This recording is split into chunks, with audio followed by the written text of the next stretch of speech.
आज हम आपको बताने जा रहे हैं जो कॉमनेस्ट प्रॉब्लम है mainly the female crack feet जो आता है ना, जो फिसर हाथ पैर में जो बनता है, तो वो खास तो जो फटी ईडिये बोलते हैं, तो ये जो होता है कॉमन कॉज है और वो क्यों होता है और इसका सॉल्यूशन क्या है।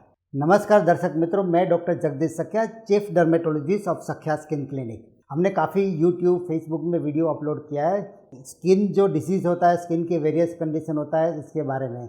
तो जो क्रैक्स फीट होता है मेजोरिटी जो होता है वो स्किन में जो ऑयल और पानी जब कम हो जाते हैं चमड़ी सूख जाती है।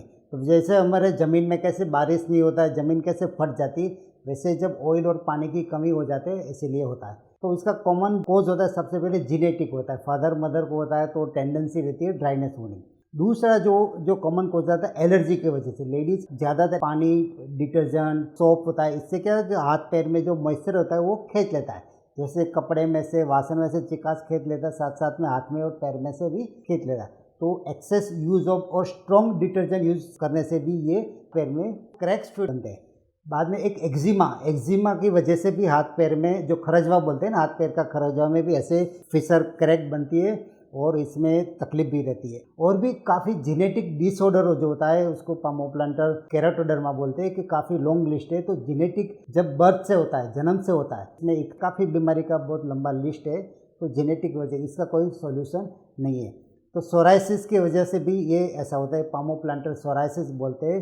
सोराइसिस 8 टाइप का होता है, किसी को स्काल्प सोराइसिस, किसी को सोराइसिस वल्गारिस बोलते हैं, पस्चुलर सोराइसिस होता है, सोरियाटिक एरिथ्रोडर्मा होता है, सोरियासिस आर्थ्रोपैथी जॉइंट में होता है। ऐसा ही पामोप्लांटर सोरियासिस सिर्फ पाम और सोल में होता है और कोई जगह पे नहीं होता है। इसकी वजह से भी ये क्रैक्स वो सब होता है। फिर इंडस्ट्रियल जो लोग जो फैक्ट्री में वर्कर्स होता है, पेट्रोलियम बाय प्रोडक्ट के कांटेक्ट में आता है तो कॉन्टैक्ट एलर्जिक डर्मेटाइटिस बोलते हैं कि कॉन्टैक्ट वो जब काम छोड़ देते हैं, काफ़ी सीमेंट वर्कर आता है तो हाथ में वो क्रैक्स बनता है। इरिटेंट डर्मेटाइटिस भी होते हैं, तो कोई एसिड की वजह से कांटेक्ट में आता है तो भी तुरंत हो जाता है। तो ये मल्टीपल रीज़न होता है। तो जैसे मल्टीपल रीज़न होता है तो इसका सॉल्यूशन भी डिपेंड ऑन योर कंडीशन, किसकी वजह से हुआ है।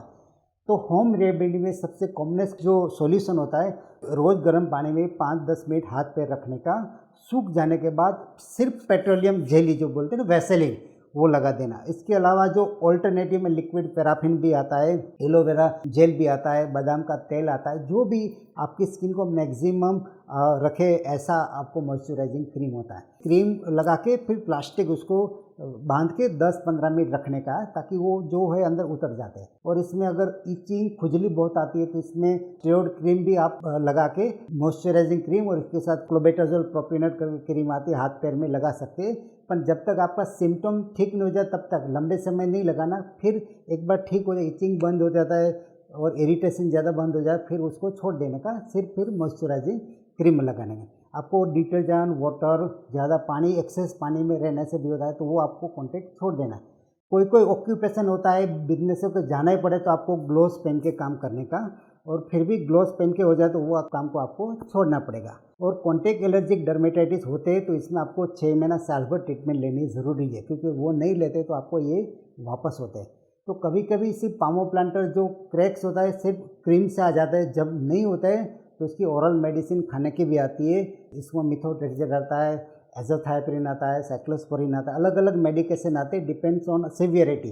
अगर बहुत ज़्यादा होता है इसका इंजेक्शन भी आता है। इंजेक्शन सिर्फ कंट्रोल करने के लिए, वो बार बार नहीं ले सकते, इसके थोड़ी साइड इफेक्ट हुई। परंतु जब कोई दवाई से कंट्रोल नहीं हो सकता है तो ये ट्राइमसिलोन करके इंजेक्शन होता है, वो कोई स्पेसिफिक जगह पे देते हैं कि जहाँ दवाई से नहीं मिटता है, खाने की दवाई से कि क्रीम से भी नहीं मिटता है, तो ये हम देते हैं। तो ये क्रैक्स फुट जो है वो कॉमन कंडीशन है, परंतु उसका सॉल्यूशन बहुत डिफ़िकल्ट है, क्योंकि लेडीज़ क्या होता है काम को छोड़ नहीं सकती, पूरे दिन इसमें रहती है। जेंट्स भी जो उसको ऑक्यूपेशनल तकलीफ की वजह से वो काम नहीं छोड़ सकते, तो उसको मिटाना थोड़ा डिफ़िकल्ट है। तो लाइफस्टाइल मॉडिफिकेशन बहुत ज़रूरी है। और खाने में ओमेगा फैटी एसिड कैप्सूल बहुत ज़रूरी है, जिससे कि आपका मॉइस्चर बरकरार रहेगा। मल्टीविटामिन कैप्सूल तो आपको चाहिए, साथ में ओमेगा फैटी एसिड कैप्सूल आपको चाहिए। वो आपको बाकी का जो ऑयल होता है वो उड़ने नहीं देता है। जो भी 35 एज 40 एज के बाद आपको लाइफ टाइम खाने का एडवाइस है। खाने में फ्लेक्सीड ऑयल जो आता है वो बहुत इफेक्टिव है। फ्लेक्सीड आप इजीली खा सकते हो, किसी को उसको मुखवास बना के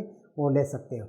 और डाइट में फ्रूट जो होता है और ग्रीन लीफी वेजिटेबल्स भी चाहिए, इससे आपका स्किन में हाइड्रेशन बरकरार रहता है। वो क्रैक में आप कभी हाइलोरिक एसिड जो जेल आता है वो भी आप लगा सकते हैं। इससे आपका जो मॉइस्चर जो कम हो जाता है, जिससे हाइड्रेशन कम हो जाता है, तो उसमें फ़ायदा दे रहे हैं। और जब भी आप स्नान करने में भी glycerine based soap always use करना, क्योंकि रूटीन सोप क्या होता है, ऑयल भी अंदर से कम कर देता है। इवन स्नान करने में भी इसमें पियर्स डव सोप होता है, वो कॉमन होता है। इससे आपका स्किन में मॉइस्चर बरकरार रहेगा। तो कोई भी ऐड आए वो सोप यूज़ मत करना। तो आशा रखता हूँ कि ये इन्फॉर्मेशन आपको काम लगे। फिर भी आपको कोई क्वेश्चन है, फिर भी आपको पूछना है, तो कमेंट सेक्शन में ज़रूर बताएं।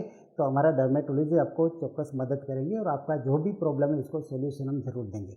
Thank you very much.